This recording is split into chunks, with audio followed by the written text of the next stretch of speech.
Hello friends, welcome to my channel study with Pragya. यदि आप लोग मेरी वीडियो में नए हैं तो प्लीज़ वीडियो को पूरा एंड तक देखिएगा एंड चैनल को सब्सक्राइब कर लीजिए ताकि मेरी आने वाली सारी वीडियोस आपको मिल सके। तो चलिए आज से हम स्टार्ट करने वाले हैं हिंदी, जिसमें हम पूरे भी एग्ज़ाम पॉइंट ऑफ व्यू से देखने वाले हैं। तो चलिए आज की वीडियो स्टार्ट करते हैं और आज हम पढ़ने वाले हैं हिंदी भाषा का विकास। हिंदी का विकास कैसे हुआ, कहाँ पर हुआ, किन लोगों ने किया, ये सब आज हम इस वीडियो में देखने वाले हैं। अब इस भाषा शब्द की उत्पत्ति कैसे हुई, तो भाषा की उत्पत्ति कहाँ से हुई है, भाषा शब्द क्या बोला जाता है, तो ये संस्कृत भाषा की, ये जो हिंदी है ये संस्कृत भाषा की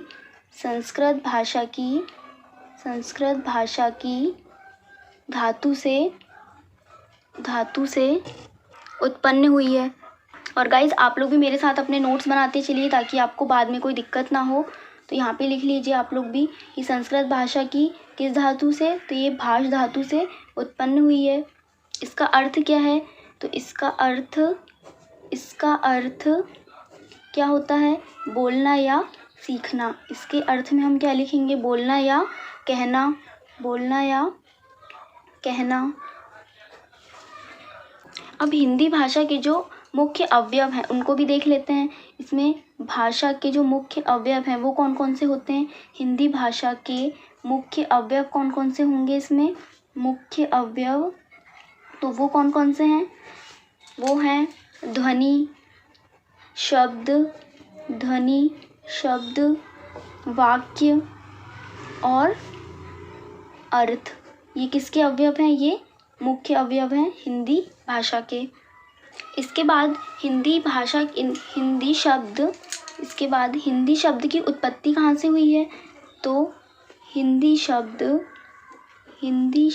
की उत्पत्ति कहाँ से मानी जाती है, किन लोगों के द्वारा मानी जाती है, तो वो ईरानी जो लोग थे, ईरानी लोगों से हिंदी भाषा की उत्पत्ति मानी जाती है। और वो लोग इनको क्या कहते थे, ईरानी जो लोग थे वो लोग सिंधु को हिंदू कहते थे, सिंधु को क्या कहते थे, हिंदू कहते थे। ये हमेशा आता है पेपर में कि वो लोग क्या कहते थे सिंधु को, तो वो लोग सिंधु को हिंदू कहते थे। वो लोग सा को क्या कहते थे, हाँ कहते थे। ऐसे ही उन्होंने सिंधु से हिंदी कहा, किन्होंने कहा, ईरानी लोग ने कहा सिंधु से हिंदू। अब जो हिंदी भाषा का शब्द है, तो वो हिंदी भाषा का शब्द किसका है, हिंदी जो शब्द है वो किसका है, तो वो है फारसी शब्द है। ये कौन सा शब्द है, फारसी शब्द है। और इसको ईरानी लोगों ने इनको क्या कहा, सिंधु को हिंदू कहा। हम इसको ऐसे समझ लेते हैं कि यदि कोई बच्चा है तो उसको जन्म देने वाली उसकी माँ होती है, परंतु उसका जो नाम है वो कौन रख देते हैं, आसपास के लोग या उसके घर वाले या पड़ोसी, कोई भी रख देता है। उसी प्रकार यहाँ पे जो ईरानी लोग थे उन्होंने क्या कहा, सिंधु से हिंदू कहा, परंतु जो शब्द है ये इसका नाम, इसको कैसे रख दिया गया, ये फारसी। तो फारसी में हिंदी शब्द कहाँ का है, हिंदी भाषा का है। हिंदी शब्द मतलब फारसी शब्द है। हिंदी का जो विकास है, हिंदी का विकास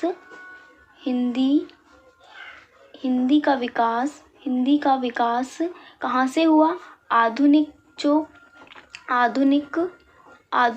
आर्य भाषाओं के प्रभाव से हुआ। यहीं से एक छोटे छोटे क्वेश्चन बन जाते हैं जो पेपर में पूछ लिए जाते हैं और यहीं से 1 नंबर हमारा कट हो जाता है। अब वो ऐसे क्वेश्चन बना के पूछ सकता है कि हिंदी का विकास किस आर्य भाषाओं के प्रभाव से हुआ, तो यहाँ पे आधुनिक दे देगा, या कोई ऑप्शन में कुछ और रख देगा, या फिर आर्य भाषाएं हटा देगा, किसके प्रभाव से हुआ, तो यहाँ पे ऑप्शन दे देगा। तो आप लोग को ये पूरा याद रखना पड़ेगा कि हिंदी का विकास आधुनिक आर्य भाषा के प्रभाव से हुआ। अब यहाँ पर स्टार बना के लिखिए कि जो खड़ी बोली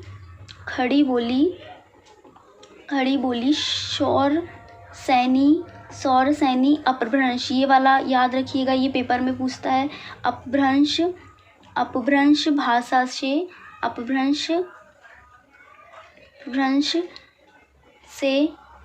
निष्पन्न है। निष्पन्न है। और ये बोली कहाँ बोली जाती है, तो ये कहाँ पर, पश्चिमी उत्तर प्रदेश है जो, पश्चिमी उत्तर प्रदेश जो दिल्ली हरियाणा के जो वृहद क्षेत्र हैं, वृहद क्षेत्रों में ये खड़ी बोली बोली जाती है। यहाँ पर ये क्वेश्चन भी पूछ लेता है कि कहाँ कहाँ पर बोली जाती है, तो किस जगह पे, पश्चिमी उत्तर प्रदेश, दिल्ली, हरियाणा के वृहद क्षेत्रों में ये बोली बोली जाती है। अब इसके बाद हम देख लेते हैं कि उत्पत्ति क्रमिक विकास, मतलब इसको लिख लीजिए आप लोग, उत्पत्ति क्रमिक विकास। कैसे होगा ये उत्पत्ति क्रमिक विकास, मतलब शुरुआत से लेकर लास्ट तक कहाँ पर क्या क्या बोला गया। तो पहले कहाँ से स्टार्टिंग हुई इसकी, संस्कृत, पहले संस्कृत, फिर उसके बाद कहाँ क्या आई, पाली आई, संस्कृत के बाद पाली, फिर उसके बाद प्राकृत बोला गया, फिर अपभ्रंश आई, फिर इसके बाद क्या आई, हिंदी आई। तो अब यहाँ पे 2-3 क्वेश्चन बन जाते हैं। कैसे 2-3 क्वेश्चन बनते हैं कि सबसे पहले जो हिंदी की जो जननी है वो कौन है, वो संस्कृत है। कहाँ से उत्पन्न हुई, तो ये संस्कृत से। फिर उसके बाद यदि पूछा जाए कि हिंदी के पहले कौन सी थी, तो वो अपभ्रंश थी। ये वाला बहुत कम उसमें पूछते हैं, परंतु ये हर एग्ज़ाम में तो ऑप्शन में दिया ही जाता है। कन्फ्यूज़न कहाँ होता है, यहाँ पर कि जननी कौन है, तो वो कौन है, संस्कृत है। उत्पन्न कहाँ से हुई, संस्कृत से उत्पन्न हुई। अब इसके हम ईस्वी में भी देख लेते हैं कि कहाँ कहाँ किस प्रकार हुई। तो चलिए अब हम इनके नीचे लिख लेते हैं, यहाँ पर ऐसे बॉक्स बना लीजिए। अब यहाँ पर लिखते हैं कि संस्कृत कब, तो 1500 ईस्वी से ले सकते हैं, ईस्वी पूर्व से कब तक है मानी जाती है, 500 ईसा पूर्व तक। ये हमेशा उल्टा चलता है, ये भी आप लोग याद रखिएगा। फिर पाली कब आई, पाली 500 ईसा पूर्व से कब तक रही, 1 तक, 1 ईस्वी। फिर इसके बाद 1 ईस्वी पूर्व से कब तक रही, 500। फिर इसके बाद यहाँ पे 500 से 1000, और यहाँ पर 1000, और फिर 1000 से जो 1000 ईस्वी पूर्व से अब तक क्या चल रही है, अब तक हिंदी चल रही है। तो ये वाले क्रम भी आप लोग याद रखिएगा, कभी कभी पूछ लिया जाता है ये भी पेपर में।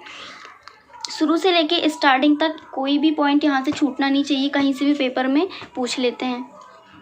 अब हम यहाँ से इसका उद्भव देख लेते हैं, तो लिख लीजिए उद्भव कैसे, तो यहाँ पर संस्कृत जो भाषा है, संस्कृत भाषा भारत की है ना, संस्कृत भाषा भारत की सबसे कौन सी प्राचीन भाषा है, सबसे प्राचीन भाषा। अब यहाँ पे क्वेश्चन ये बन जाता है कि प्राचीन भाषा कौन सी है, तो वो संस्कृत भाषा है ना। जिसे हम क्या बोलते हैं, आर्य भाषा। अब आर्य भाषा किसे बोलते हैं, तो आर्य भाषा भी हम संस्कृत को बोलते हैं, या फिर देव भाषा भी कहाँ, संस्कृत को। तो यहाँ से 3 क्वेश्चन तैयार हो जाते हैं कि वो पूछ सकता है कि प्राचीन भाषा किसको बोलते हैं, तो प्राचीन भाषा भी संस्कृत को बोली जाती है। आर्य भाषा किसको बोलते हैं, आर्य भाषा भी संस्कृत को ही बोलते हैं, और देव भाषा भी संस्कृत को ही कहा जाता है। इसके बाद अब जो हिंदी आर्य भाषा है, यहाँ पर लिखिए अब आप लोग हिंदी इसी आर्य भाषा की कौन से आर्य भाषा की, ये वाले आर्य भाषा की संस्कृत की क्या है, उत्तराधिकारी है, उत्तराधिकारिणी कौन है, हिंदी है, उत्तराधिकारिणी मानी जाती है कौन, हिंदी इसी आर्य भाषा संस्कृत की उत्तराधिकारिणी मानी जाती है। ये एक पूरा क्वेश्चन पूछ लिया जाता है और इसमें ऑप्शन दे दिए जाते हैं। अब यहाँ पर उसने हिंदी को भी 4 भागों में बांटा गया है। इसके भी चार परिवार होते हैं, जैसे हमारे होते हैं, वैसे भारत के हिंदी भाषाई जो परिवार हैं वो कितने हैं, वो हैं 4 परिवार हैं। अब उसको किन किन उसमें बांटा है उसने, तो चलिए देख लेते हैं। पहला है हमारा आर्य भाषाएं, आप लोग भी ऐसी एक पॉइंट बना के लिखिएगा। दूसरे नंबर पर है द्रविड़ भाषाएं। तीसरे नंबर पर तीसरा जो परिवार है इसका वो कौन सा है, मुंडा भाषाएं, मुंडा भाषाएं। और फोर्थ नंबर पर जो है वो है तिब्बती, जो तिब्बती है, तिब्बती भाषाएं। अब इसके परिवार देख लेते हैं ये कौन कौन से परिवारों से है। तो यहाँ पर आगे लिखिए, जो हमारी आर्य भाषा है वो है भारोपीय परिवार से, भारोपीय परिवार से। ये भी पूछ लेता है, ये चार हैं जिसमें से 3 ऑप्शन में दे देगा, एक नहीं देगा और वो बोलेगा वो कौन सा नहीं है या कौन सा है। तो आपको चारों की चारों पता होना चाहिए कि हिंदी के कौन कौन से भाषी परिवार हैं। तो वो देखिए आर्य भाषा का जो है वो किस भाषा से है, तो ये भारोपीय परिवार से संबंध रखती है। द्रविड़ भाषा किससे संबंध रखती हैं, तो ये द्रविड़ भाषा परिवार से है, द्रविड़ भाषा परिवार से द्रविड़ भाषा है। इसके बाद फिर आस्ट्रिक, आस्ट्रिक किससे है, तो आस्ट्रिक है ये मुंडा भाषा, मुंडा भाषा से कौन सी है, आस्ट्रिक भाषा परिवार है, आस्ट्रिक भाषा परिवार। और इसके बाद तिब्बती जो भाषा है वो चीनी तिब्बत भाषा परिवार से है। कौन, तिब्बती भाषा है चीनी तिब्बत भाषा परिवार, इससे कौन है, तिब्बती भाषाएं हैं। तो ये चारों की चारों आपको याद रखना पड़ेगा। इनके बारे में तो पढ़ लिया अपन ने। अब यहाँ पर एक पॉइंट बना के लिखिए आप लोग कि हिंदी भाषा, ये सब तो देख लिया हमने कौन कौन से कौन किस किस परिवार से, पर हिंदी भाषा किस परिवार से है।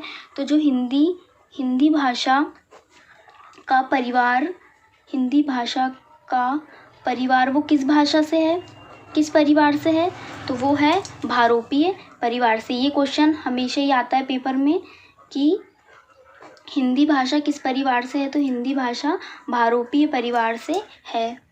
अब साथ साथ इनके परसेंटेज भी देख लेते हैं। हमेशा ये कई बार ऑब्जेक्टिव में भी आ जाता है या फिर कई बार खालिस्तान में कहीं कहीं पूछ लिया जाता है कि भारत में बोलने वाली जो बोली है उनका परसेंटेज क्या है, कहाँ कहाँ पर हिंदी कितनी बोली जाती है। तो जो भारोपीय है, भारोपीय, इसके बाद फिर द्रविड़, फिर ऑस्ट्रिक और फिर तिब्बत।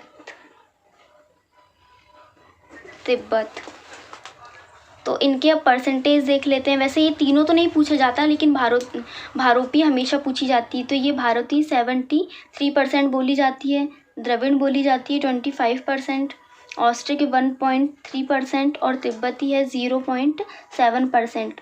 पर सबसे ज़्यादा कौन सी पूछी जाती है, तो वो भारोपीय, कि भारत में जो बोलने वाले लोग हैं वो सबसे ज़्यादा हिंदी भारोपीय वाली बोली जाती है। अब हम लोगों ने ये तो जान लिया कि कहाँ कौन से परिवार से है, कब कब बोली जाती है, किन्होंने चालू किया, कहाँ के लोग ने चालू किया। तो ईरानी लोगों ने इसको बोलना स्टार्ट किया। सिंधु बोलते थे परंतु वो सा को हा कहते थे, तो हिंदू भाषा उत्पन्न हो गई। अब इसके बाद यदि हम देखें तो भारतीय अनुच्छेद में हमारे किस अनुच्छेद में हिंदी को रखा गया, कब से स्टार्ट हुई, शुरुआत कहाँ से हुई, तो अब हम उसके बारे में पढ़ लेते हैं। और गाइज यदि आप लोगों ने अभी तक चैनल को सब्सक्राइब नहीं किया तो प्लीज़ चैनल को सब्सक्राइब कर लीजिए ताकि आपको मेरी सारी वीडियोस मिल सकें। अब हम देखते हैं कि राष्ट्रपिता जो महात्मा गांधी है उन्होंने कब इसको लेके आए। तो यहाँ पर अब पॉइंट बना के लिखिए कि राष्ट्रपिता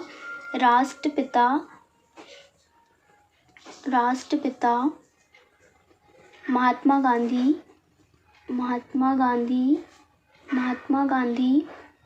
ने 1917 में, कब, 1917 में कहाँ पर, भरूच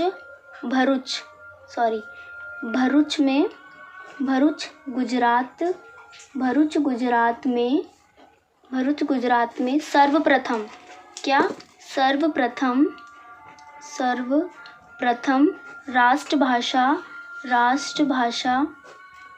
राष्ट्रभाषा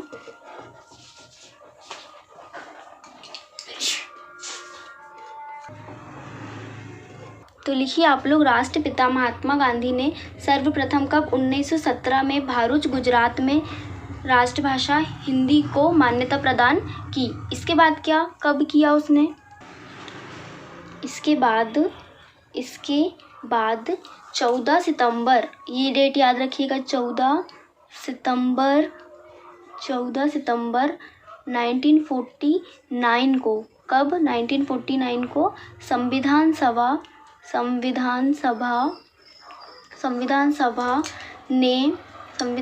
ने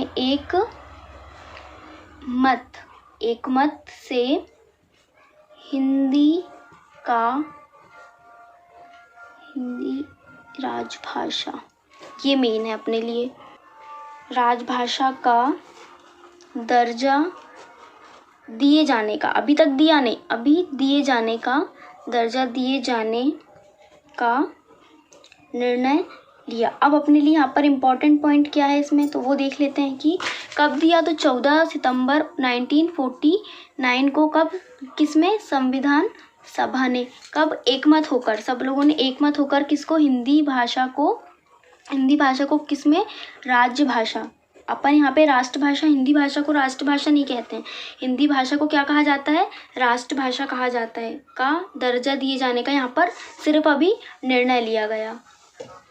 और अब इसके बाद, और ऐसा लिखिए यहाँ पर, और कब, 1950 में संविधान के अनुच्छेद, ये वाला पेपर में पूछता है कि कौन से अनुच्छेद में, किस सन में, कब, किसको, तो यहाँ पर एक एक पॉइंट को आप लोग नोट डाउन करते जाइए कि 1950 में संविधान के अनुच्छेद 343 वन के द्वारा हिंदी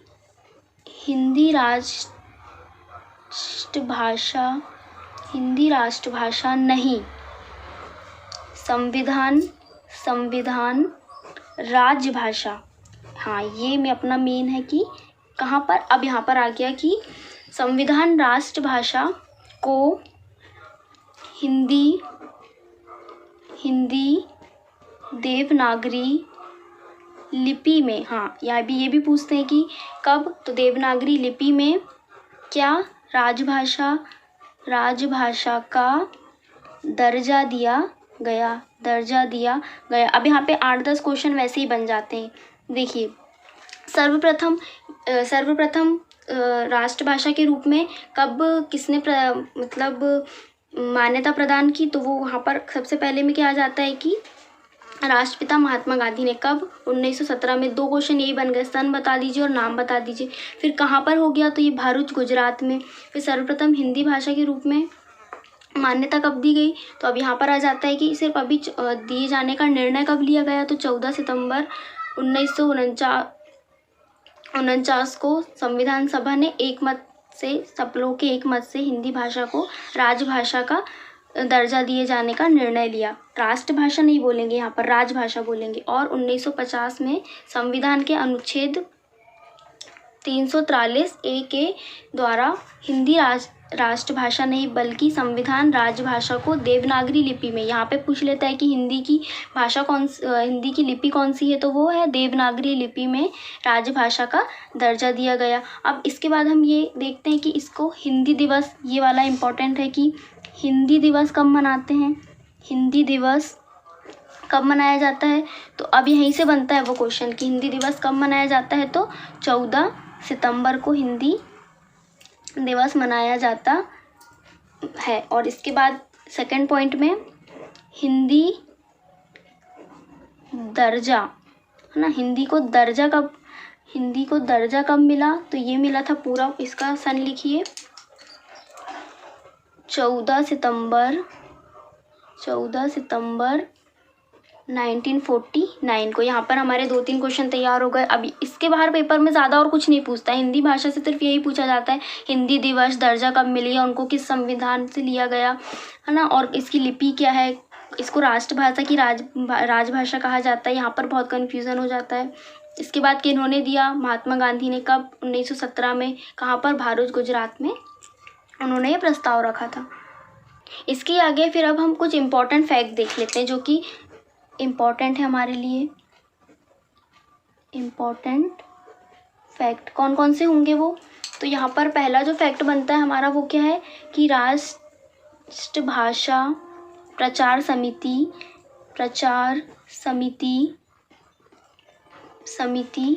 वर्धा में। ये पूछते हैं कि कहाँ, वर्धा के अनुरोध में, वर्धा के अनुरोध पर कब 1953 से कब तक? 14 सितंबर 1953 को हिंदी दिवस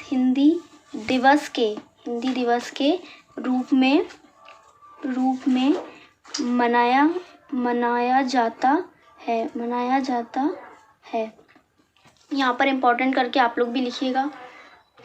अब यहीं से दूसरा इम्पोर्टेंट पॉइंट हमारा क्या बनता है कि यहाँ पे लिखिए भारतीय जो राजभाषा है, भारतीय राजभाषा कौन सी है? हमारी हिंदी है। भारतीय राजभाषा किस अनुच्छेद तक, है ना, किस अनुच्छेद तक, ये भी पूछ लेता है कि कब से कब तक, तो किस अनुच्छेद तक मानी जाती है?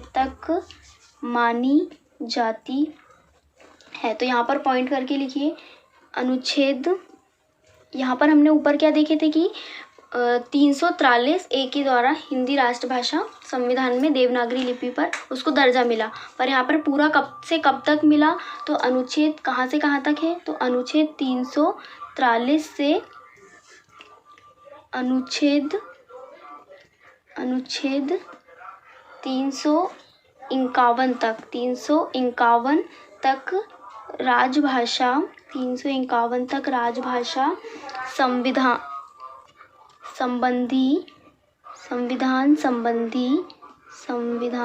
संविधान इसका संवैधानिक प्रावधान है। किसका? भारतीय राजभाषा का। कौन से कौन से अनुच्छेद तक? तो 343 अनुच्छेद से 343 अनुच्छेद से 351 तक है। यहीं पर हमारे पहला और ये दूसरा क्वेश्चन यही बन जाता है। इसके बाद ये सब तो आप लोग पढ़ ही चुके हैं। अब अपना एक पॉइंट और बनता है यहाँ पर कि जैसे जो रचनाकार हुए या फिर विशेषकर, तो यहाँ पे सबसे पहले किसका नाम आता है? मुस्लिम रचनाकारों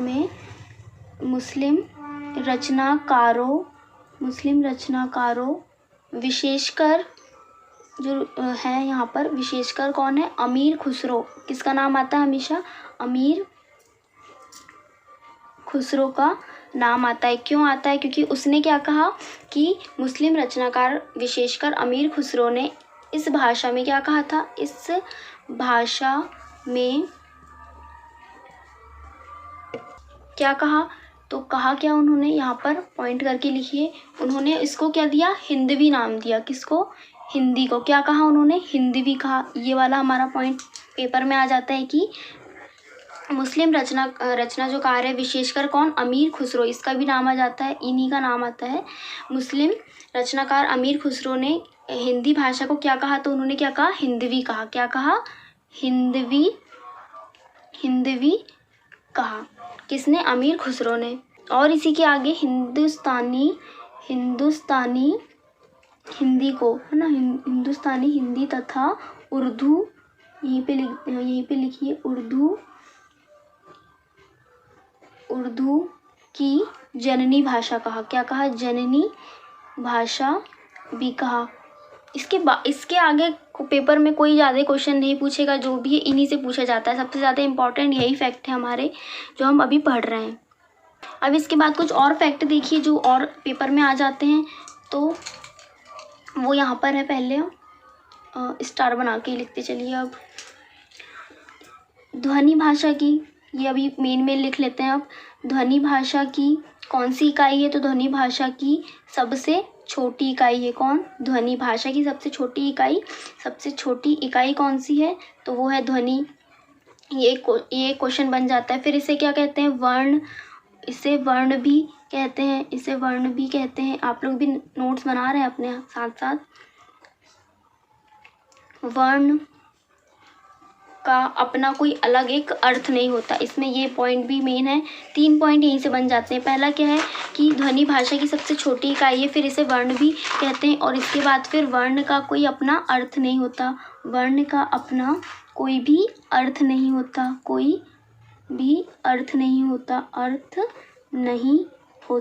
ये 3 क्वेश्चन अपने यही बन गए। फिर वर्णों के मेल संयोग भी बोल सकते हैं, वर्णों के मेल संयोग से जिस सार्थक वर्ण या समूह, या बोल सकते हैं हम ध्वनि समूह की सृष्टि होती है, उसे हम क्या कहते हैं? शब्द कहते हैं। उसे हम क्या कहते हैं? शब्द कहते हैं। अभी हमारी परिभाषा भी कई बार पूरी की पूरी एग्जैक्टली ऐसी ही आ जाती है और फिर उसमें पूछ लेता है कि क्या ये सही है या नहीं, तो उसमें आप लोग अगर ये याद रहेगा आप लोगों को तो आप लोग बता पाएंगे वहाँ पर। अब यहाँ पर किससे क्या क्या बना वो भी देख लेते हैं कि ध्वनि से क्या बना। तो ध्वनि से क्या बना? वर्ण बना। फिर उसके बाद वर्ण से क्या? वर्ण के मेल से क्या बना? वर्ण के मेल से क्या बना? यहाँ पर सार्थक वर्ण समूह बना। क्या बना? सार्थक वर्ण समूह बना। फिर इसके बाद क्या बना? इसके बाद शब्द बना, और शब्द से क्या बना? फिर शब्द के मेल से क्या बना? शब्द के मेल से क्या बना? वाक्य बना। तो ये हमारा ये पूरा एक वाक्य इससे ऐसे बन के तैयार हो जाता है। तो देखिए, फिर से देखिए इसको। ध्वनि से क्या बना? वर्ण बना। वर्ण के मेल से क्या बना? सार्थक वर्ण समूह बना। फिर सार्थक वर्ण समूह से क्या बना? शब्द बना। शब्द के मेल से वाक्य बनता है। इसमें जो इम्पोर्टेंट जो क्वेश्चन बनते हैं वो यही बनते हैं कि ध्वनि भाषा की सबसे छोटी इकाई है। दूसरों ने इस भाषा को क्या कहा? हिंदी भाषा को। तो उन्होंने क्या कहा? हिंदवी कहा। इसके बाद अब हम और देख लेते हैं हिंदी भाषा को किस में बोला जाता है। तो वो है राजभाषा में, उसको राष्ट्रभाषा नहीं कहा जाता। इसके बाद फिर किस अनुच्छेद तक मानी गई है? तो 343 से 351 तक ये अनुच्छेद में मानी गई है।